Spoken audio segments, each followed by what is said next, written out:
மல்லிப்பூ. சாரி, உங்க பேர் என்ன சொன்னீங்க?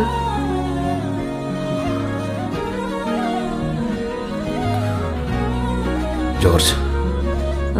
ஜார்ஜ். யார் பழியோ யார் பிழையோ யார் வச்சா கண்மொழியோ நான் கேட்ட கேள்வி